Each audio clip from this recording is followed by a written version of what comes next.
ગણપતિ ઉત્સવ ઈદે મિલાદ પર્વને અનુલક્ષીને મૈદરપુરા પોલીસે સુરત શહેરમાં શાંતિ અને કાયદો વ્યવસ્થાની જાળવણીના ભાગરૂપે મૈદરપુરા પોલીસ સ્ટેશનથી ભાગળ 4 રસ્તા સુધી વિસ્તૃત પેટ્રોલિંગ યોજાયું. ઝાપા બજાર વિસ્તારમાં મુસ્લિમ સમાજના લોકોએ પોલીસનું ફૂલો વડે સ્વાગત કર્યું હતું. સુરતમાં ગણેશ ઉત્સવ અને ઈદે મિલાદના પાવન તહેવારો શાંતિપૂર્ણ રીતે ઉજવાઈ શકે તે માટે મૈદરપુરા પોલીસ દ્વારા ખાસ પેટ્રોલિંગ યોજાયું. મૈદરપુરા પોલીસ સ્ટેશનથી લઈને 4 રસ્તા ભાગળ સુધી પોલીસે ફ્લેગ માર્ચ કરી. પેટ્રોલિંગ દરમિયાન પોલીસ ટીમે શહેરના સંવેદનશીલ વિસ્તારોમાં પણ મુલાકાત લીધી.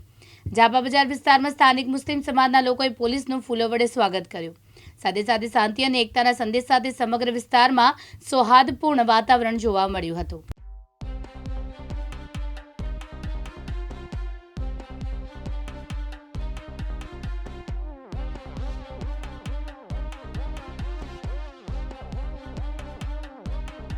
આજ રોજ ઈ ડિવિઝન વિસ્તારમાં આવેલ પોલીસ સ્ટેશન મૈદરપુરા લાલગેટ ચોક બજાર પોલીસ સ્ટેશન જેમાં આગામીના દિવસોમાં જે ઈદનો બંદોબસ્ત છે, ગણપતિનો બંદોબસ્ત છે, એના અનુસંધાને જે સેન્સિટિવ રૂટ છે જેમાં હિન્દુ મુસ્લિમની વસ્તી છે, જે જગ્યા પર પંડાલો આવેલા છે ગણપતિના, તે તમામ જગ્યાને વિઝિટ કરવામાં આવે. પંડાલોમાં તમામ આયોજકોને મળવામાં આવેલો છે અને એ લોકોને રૂબરૂમાં સૂચના આપવામાં આવે. સીસીટીવી તથા એ લોકો પંડાલ ઉપર પડદા રાખે એ પ્રમાણે એ લોકોને સમજ કરવામાં આવી અને આગામી ગણપતિમાં શું સાવચેતી રહેવાની એવું આગેવાનને ચર્ચા કરવામાં આવી અને કાયદો વ્યવસ્થાની પરિસ્થિતિ સારી રહે એના માટે અમે મૈદરપુરાથી સ્ટાર્ટ કર્યું છે. ઝાપા બજાર થઈને અત્યારે ભાગળ 4 રસ્તે આવેલા છે. રસ્તામાં આ બધા જે પંડાલના આગેવાનો છે તમામને મળેલા છે.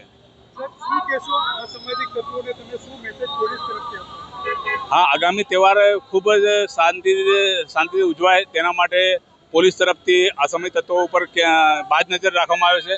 ડ્રોનની મદદ લેવામાં આવે છે. જેટલા જે જૂના ગુનામાં જે આરોપી પકડાયેલા છે એ લોકોને પકડીને એ લોકોને વિરુદ્ધમાં અટકાયતી પગલાં લેવાની પણ કામગીરી હાલ ચાલુ છે.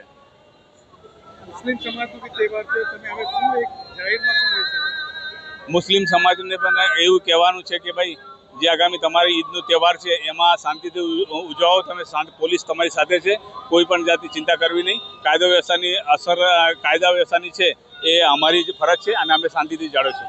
યાસીન દારા, દિવ્યાંગ ન્યૂઝ, સુરત.